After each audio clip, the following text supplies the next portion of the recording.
అందరికీ నమస్కారం అండి. నేను మీ మమతా రెడ్డిని. ఈరోజు నేనైతే టెంపుల్‌కొచ్చాను. అది ఏ టెంపుల్ అనేది మీకు చెప్తాను. ఔరంగజేబును గడగడలాడించిన ధ్యానాంజనేయ స్వామిని దర్శిస్తే సకల శుభాలు, సంతానం కలుగుతుంది. రంగారెడ్డి జిల్లాలోని సరూర్ నగర్ ప్రాంతంలో కర్మన్‌ఘాట్‌లో శ్రీ ధ్యానాంజనేయ స్వామి ఆలయం ఉంది.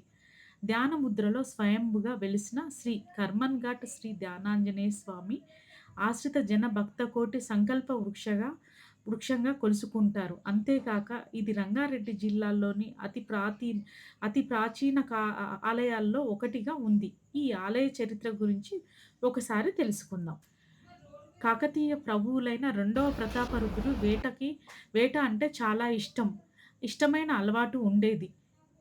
ఈరోజు మనము హైదరాబాద్‌గా పిలుచుకుంటున్న ఈ ప్రాంతాన్ని ఆ రోజుల్లో లక్ష్మీపురం అని పేరుతో పిలుస్తూ ఉండేవాళ్ళు. అది అడవిగా ఉండేది.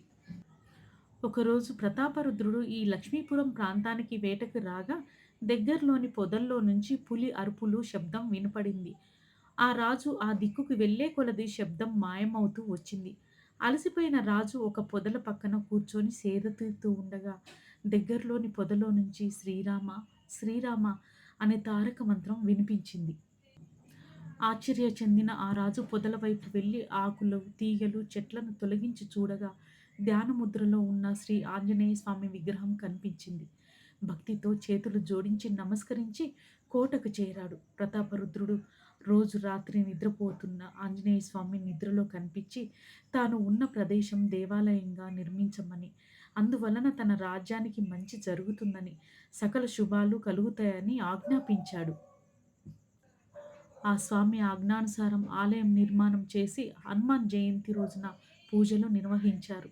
అర్చకులను పిలిచారు. 17వ శతాబ్దంలో ఔరంగజేబు గోల్కొండ కోటను ఆక్రమించుకొని దేశంలోని హిందూ ఆలయాలన్నిని ధ్వంసం చేయమని ఆజ్ఞాపించాడు. ఆ సమయంలో ఆలయంలోకి తురుష్కర్ సైన్యం ప్రవేశించడానికి ప్రయత్నించి విఫలమయ్యింది. అప్పుడు ఔరంగజేబు అప్పుడు ఔరంగజేబు ఉగ్రుడైన ఆలయాన్ని నేలమట్టం చేయాలని ఆలయ ముఖద్వారం వద్దకు చేరుకోగా ఒక్కసారిగా పిడుగు వంటి భయంకరమైన శబ్దం వినిపించింది. ఔరంగజేబు భయంతో వణికిపోయాడు. ఇంతలో ఆకాశం నుండి "ఓ రాజా! ఈ గుడిని పలగొట్టాలంటే ముందు నీ గుండెని గట్టిగా చేసుకో" అనే మాటలు వినిపించగా ఔరంగజేబు ధైర్యం తెచ్చుకొని "నీవు నిజమైతే నాకు కనిపించు" అని అనగా అప్పుడు ఆ ప్రాంతమంతా క్రాంతి పర్వంగా దివ్య తేజంగా వెలిగిపోయింది. ఈ క్రాంతి నుండి ఒక్క అద్భుతమైన సుందరమూర్తి అయిన ధ్యానాంజనేయ స్వామి దివ్య స్వరూపం ఒక్కసారిగా ప్రత్యక్షమై అదృశ్యమైందట. అప్పుడు ఔరంగజేబు తనకు తానుగా ఈ ప్రాంతం నుండి నిష్క్రమించాలని చెబుతూ ఉంటారు. అందుకే అప్పటి నుండి ఈ దేవాలయంలో ఉన్న ప్రాంతానికి కర్మన్ ఘాట్ అనే పేరు పడిపోయిందట. ఈ ఆలయంలో స్వామివారికి మండల భోజనంతో పాటు ప్రదక్షిణలు సేవిస్తే సంతానం లేనివారు సంతానవంతులు అవుతారట. మరియు గాలి, ధూళి ఇలాంటివేవి దరిచేరవని భక్తులు విశ్వసిస్తూ ఉంటారు. సోమవారం నుండి ఆదివారం వరకు ఉదయం 6 గంటల నుండి మధ్యాహ్నం 12 గంటల వరకు, తిరిగి సాయంత్రం 4 గంటల 30 నిమిషాల నుండి రాత్రి 8 గంటల 30 నిమిషాల వరకు తెరిచి ఉంటుందంట. మంగళవారాలలో మాత్రం ఉదయం 5 గంటల 30 నిమిషాల నుండి మధ్యాహ్నం 1 గంట వరకు మరియు సాయంత్రం 4 గంటల 30 నిమిషాల నుండి రాత్రి 9 గంటల వరకు ఈ ఆలయం తెరిచి ఉంటుందంట. ఇదండి నాకైతే ఆలయం గురించి తెలిసిన చరిత్ర. అలాగే నేనైతే అక్కడ మీరు చూస్తున్నారు గదా! ముడుపు కట్టించుకొని పూజ చేయించుకుంటూ ఉన్నాను.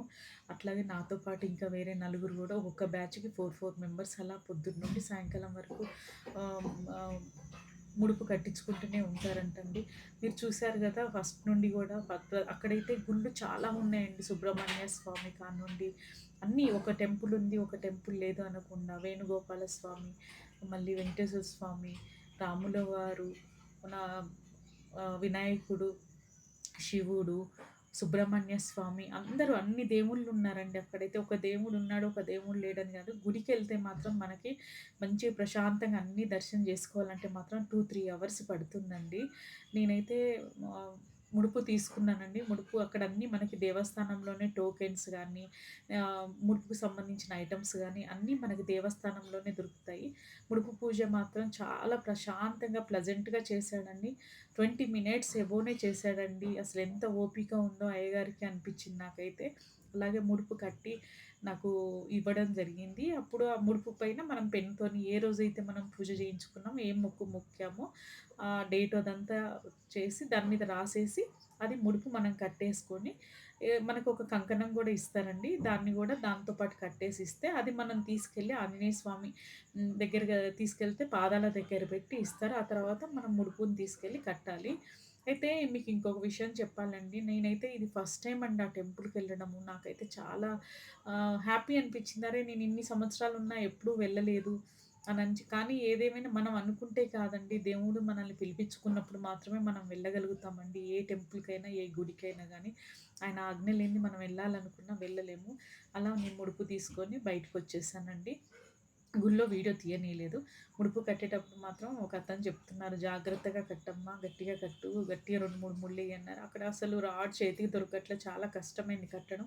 ఏదేమైనా ఎవరికైనా ఏదైనా సమస్యలున్నా, సంతానం లేని వాళ్ళు గానీ, ఎవరైనా ఏదన్నా మనసులో గట్టిగా కోరుకొని మనం అక్కడ ముడుపు గడితే మాత్రము అది డెఫినైట్‌లీ జరుగుతుందంటండి. ఎన్ని రోజులకనేది తెలీదు గానీ, అట్లా జరగటం అయితే జరుగుతుంది. అది జరిగిన తర్వాత మాత్రం మళ్ళీ వచ్చి మనం ఆ ముడుపు ఉప్పదీయాలంటండి. అలాగే మనకి దాంతో పాటు కంకణం ఇస్తారు. అది గూడా లోపల ఆంజనేయ స్వామి దగ్గర పెట్టేసి మనకిస్తారు. ఆ కంకణం మన కోరికలు నెరవేరే వరకు ఆ కంకణం అయితే మన చేతికి కట్టుకోవాలి. ఇంటికి పోయినాక కట్టుకోండమ్మా అని చెప్పాడు. ఇంకొకతనొచ్చి, "అమ్మ ఇంకోసారి చూడమ్మా" అనంటే మళ్ళీ నేను చూసానండి. ఎందుకంటే మనం ఎంతో ఆశతోని ఒక కోరిక కోరుకొని ముడుపు కడతాం గదా! అది కింద పడిందంటే దాని అంటే ఫలితం ఉండదు గదా! అని చెప్పేసి కట్టాను. ఎవరికైనా గానీ ఎలాంటి సమస్యలున్నా ఒక్కసారైతే కర్మన్ ఘాట్ టెంపుల్‌కెళ్ళి చూడండి, దర్శించుకోండి. చాలా ప్లెజెంట్ అయిన వాతావరణం చూసారు గదా! ఎంత పెద్ద టెంపులు. చాలా మంది పబ్లిక్ ఉన్నారండి. జై శ్రీరామ్. నాకైతే చాలా నచ్చిందండి. మీరందరూ గూడా వెళ్ళి మనస్ఫూర్తిగా దేవుడిని దర్శించుకొని, మనసులో ఉన్న కోరికలన్నీ చెప్పుకోండి. అందరూ బావుండాలి. అందులో నేనుండాలి. నేను మీ మమతా రెడ్డినండి. సబ్స్క్రైబ్ జేయండి, షేర్ చేయండి, కామెంట్ చేయండి. పక్కనే ఉన్న ఆల్ నోటిఫికేషన్ టచ్ చేయండి, లైక్ చేయండి. నాది నేను చెప్పే వాటిలలో ఏమన్నా మిస్టేక్స్ ఉంటే రియల్లీ సారీ అండి. ఉంటే మాత్రం కామెంట్ చేయండి. ఎందుకంటే ఇంకోసారి నాకు ఇలాంటి మిస్టేక్స్ రాకుండా నేను చూసుకుంటాను. జై శ్రీరామ్! జై శ్రీరామ్! జై శ్రీరామ్!